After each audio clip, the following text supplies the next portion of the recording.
Je suis l'avocat qui accompagne ce mouvement social depuis le début. Mais si je ne pas je me remets, c'est parce que moi, fait. Depuis le début, j'ai vu quelque chose que je n'avais jamais vu. Un employeur qui triche. Mais qui triche d'une façon extraordinaire. Il triche sur un accord. C'est-à-dire qu'on a fait croire au personnel qui était déjà là qu'à l'occasion de l'accueil des nouveaux, on leur donne une prime, mais qui est basée pour moitié sur la performance. Comme les autres. Et c'est le comme les autres qui est un mensonge.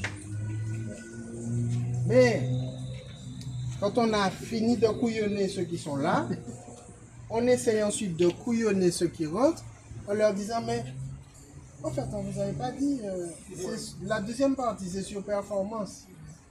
Alors que le contrat Cap-Nord ne dit pas ça.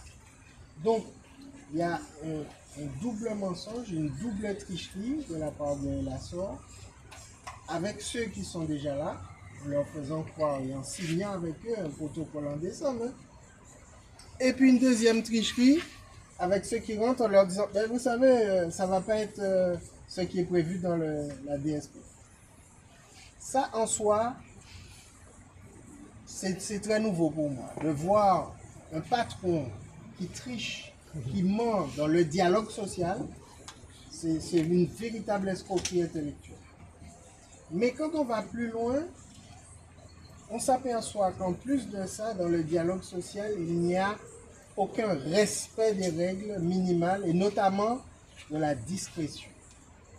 Pour dire dans autres, Niki Kawe m'a dit dans le combat pour la première fois, la majeure partie, parce qu'on a choisi la discrétion. Et patron Kassim m'a dit dans tout journal, toute la presse, tout ça qui a discuté.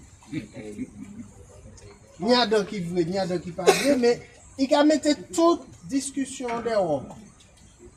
Comme s'il fonctionnait en transparence, alors qu'il n'est pas transparent sur les mensonges, les tricheries, les escroqueries qu'il a faites. Et donc, tout le monde peut suivre l'évolution des discussions.